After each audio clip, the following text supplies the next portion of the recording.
A courtroom showdown takes an unexpected turn when a last-minute legal move threatens to change the entire case. Just days before trial, new claims are introduced, forcing the judge to decide whether justice means moving forward or hitting the brakes, as both sides clash over fairness, procedure, and the rules of civil law. One decision could reshape everything that follows.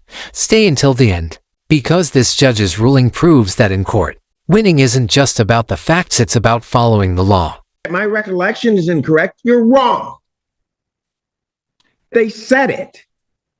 You may disagree. That's fine. But that's an element of any claim against a security deposit, which is precisely what I'm saying. Procedurally, this is a problem. Or it does call the case of James Samanek versus Travis Ackerman and Nikki Meltzer. A3. Do I have another?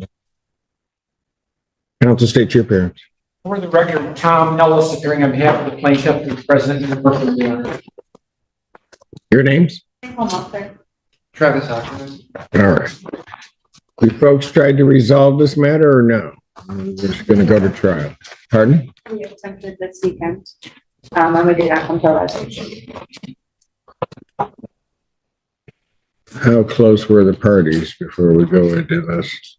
Not very close, sir. Mr. Ellis, you'd agree with that? Yes, Your Honor. The defendants do not feel that they owe any money. All right. On this matter, then, this is the date and time set for trial on the Samanek matter. You ready to proceed? Yes, Your Honor. All right. Go ahead. Your Honor, we have filed a motion to amend our complaint to include a complaint for damages, and I received no response from the defendant. When was the motion filed? You can go yesterday. You guys get a copy?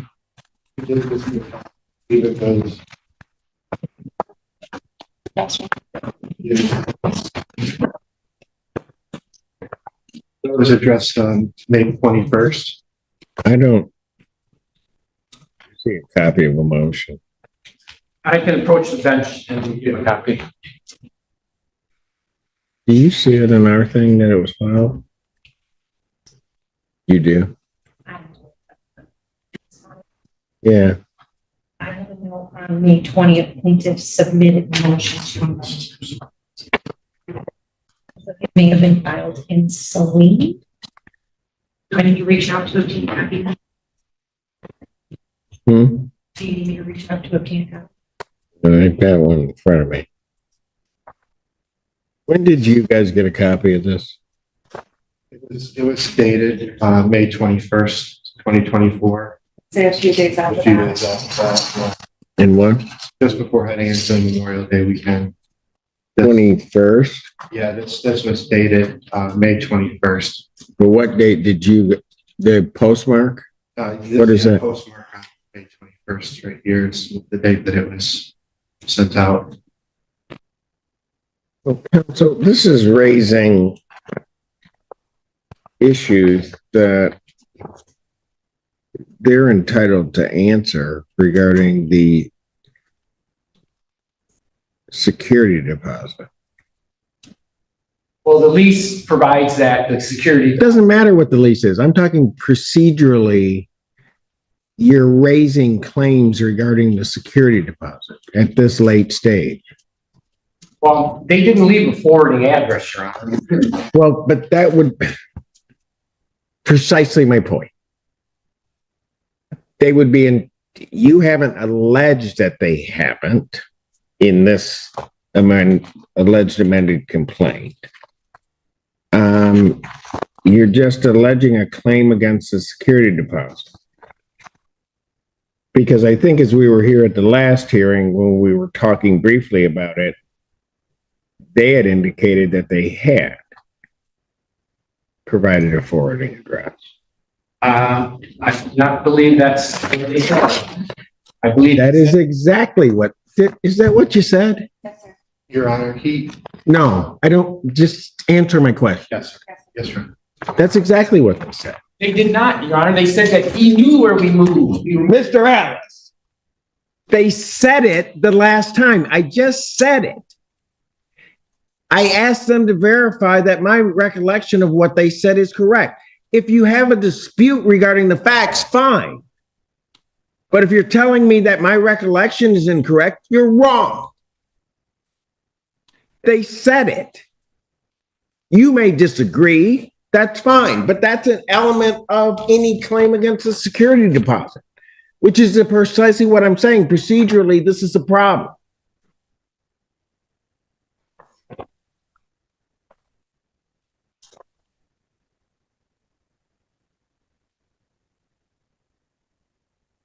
It's been pending.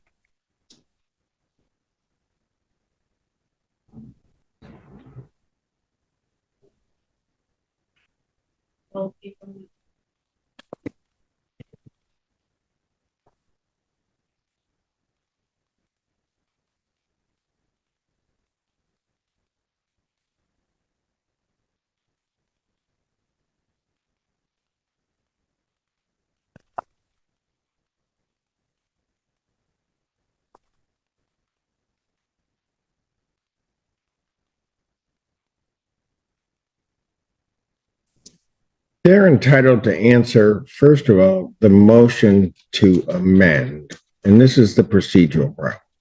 They're entitled to answer the motion to amend. They haven't been provided. Was this mailed to them? Yes. You know, under the court rules, that's not enough time. You can't mail it. It says on the 17th. They don't get it till then, so they're entitled to answer the motion, and then they'd be entitled to answer the complaint if I were to allow them it to proceed.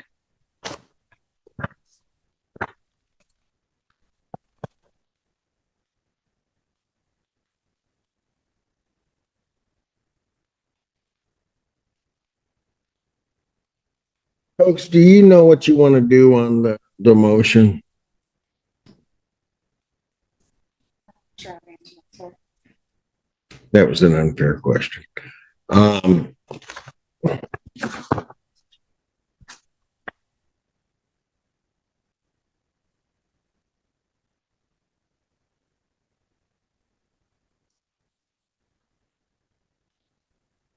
Folks, do me a favor. Can you look at that amended complaint for me?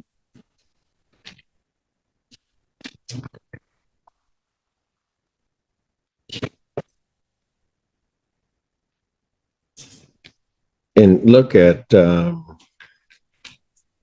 paragraph 3.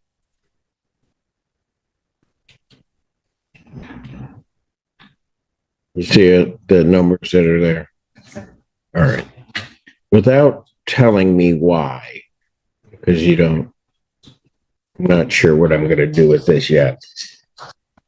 Are you disputing the electricity? It's the electricity. The electricity amount? We had no recollection of that electricity until the last hearing. So we had no opportunity to even pay Mr. Stammer back for that. Okay, but let me, Well, I don't have a problem disputing that. pardon? I have no problem disputing that. That's fine. You have no problem disputing it, or you Not have no problem with that amount? Okay, every year. that's fine. That's fine. The $2,400 in rent, are you disputing that? Yes, sir.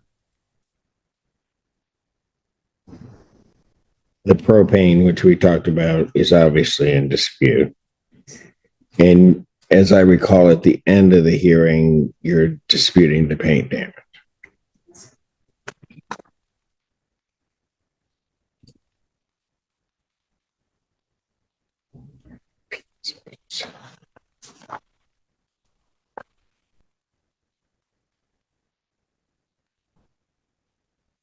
Mr. Ellis, why should I allow this amendment at this late date?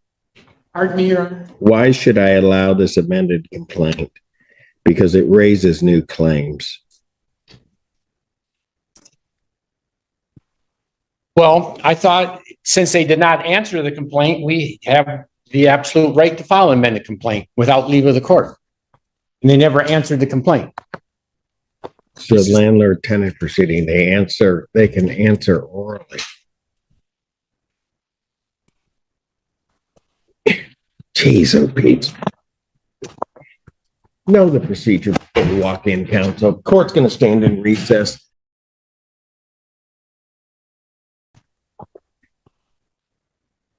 Court recalls the case of Samanek versus Okerman and Meltzer. All right. This is where the case takes an interesting procedural turn.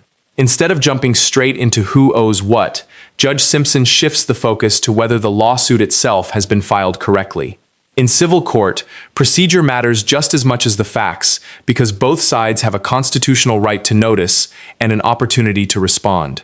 The plaintiff tried to add a brand new claim involving the security deposit just before trial, but the judge recognized that doing so without giving the defendants adequate time to answer could undermine basic due process. At the same time, he isn't shutting the claim down entirely. He's looking for the fairest path that lets both sides fully present their case. Do you think the judge is protecting fairness here, or is he giving the plaintiff another chance after making a procedural mistake? Couple of things here. First thing, the motion filed before the court is, well, I'll say it this way. Usually leave is freely given to amend. This motion, the court could consider to be an untimely filing of the motion to amend the complaint, mainly because it doesn't. It changes the claims and makes a claim against the security deposit.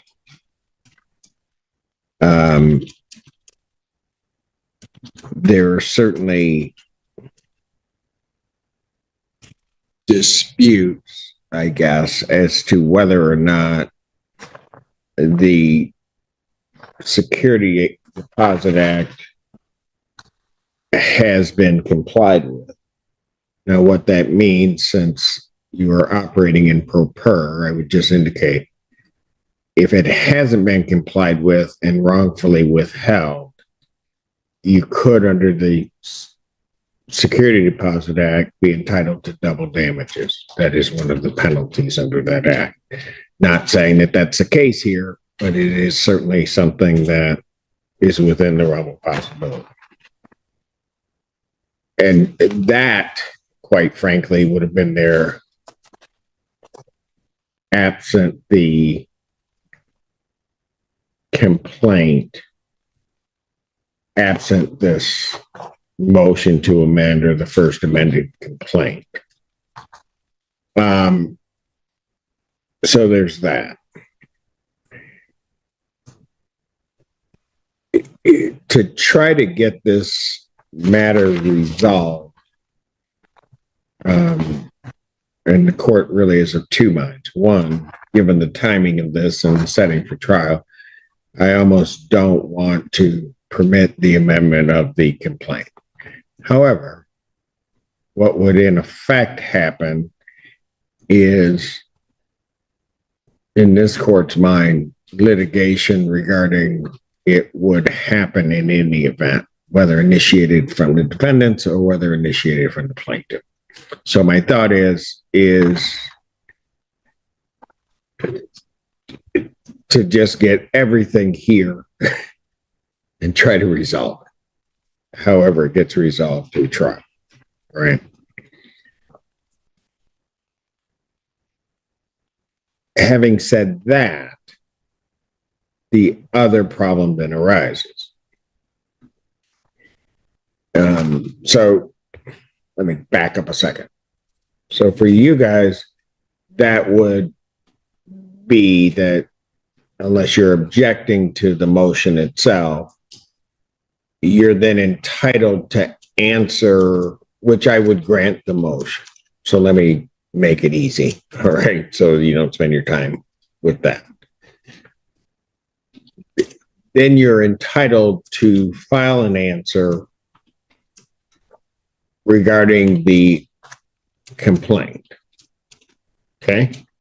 And basically it's an admit or denial or put forth your position regarding each of the allegations that's in this complaint. Now, having said that,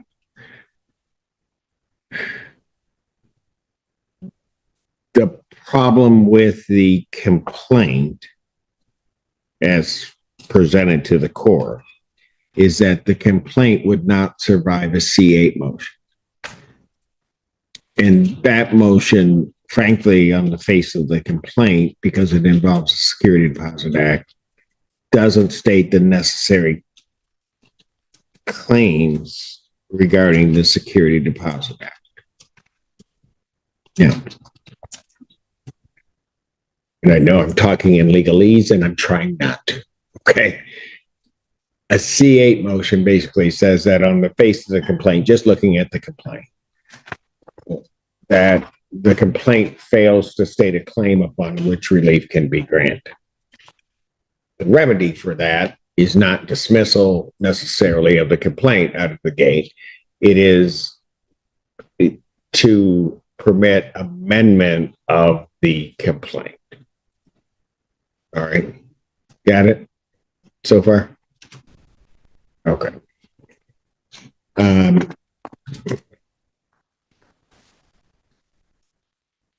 When a claim is made against the Security Deposit Act, there are certain, as I've indicated, certain requirements. Certain of those requirements must be pled, except to some very specific limitations within that act. All right.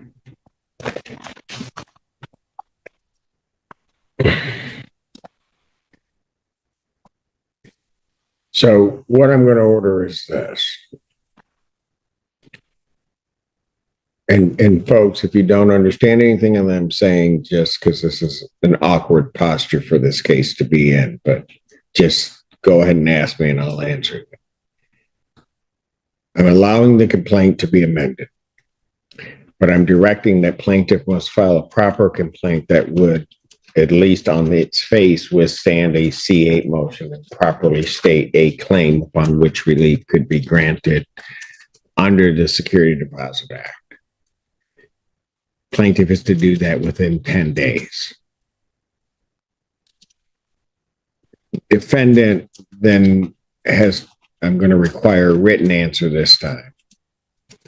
Defendant to file a written answer to the complaint.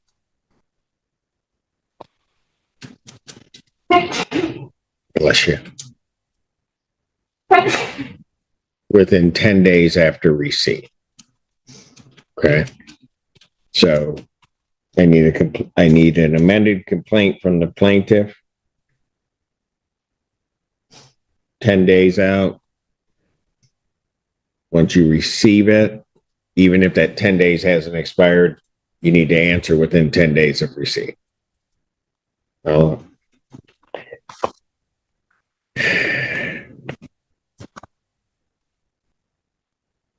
Then adjourn the non-jury trial to, will that give me enough time? What's today? I didn't count out my days.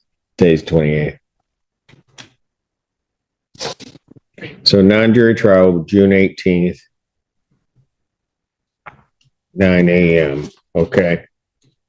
And then we'll proceed at that point, have your witnesses, have your exhibits, have everything available on the 18th. We're just going to try to plow through as much as we can. All right. Any questions from either side? No, Your Honor. All right. In the end, the judge allowed the complaint to be amended, but only after requiring it to meet the legal standards that protect both sides' right to a fair trial. This hearing showed that in civil court, procedure can be just as important as the evidence itself. Because justice begins with following the rules, what do you think? Did the judge strike the right balance between fairness and accountability? Or should the late amendment have been denied? Like, subscribe, and turn on notifications for more real courtroom breakdowns, where every hearing uncovers another lesson in law, strategy, and the pursuit of justice.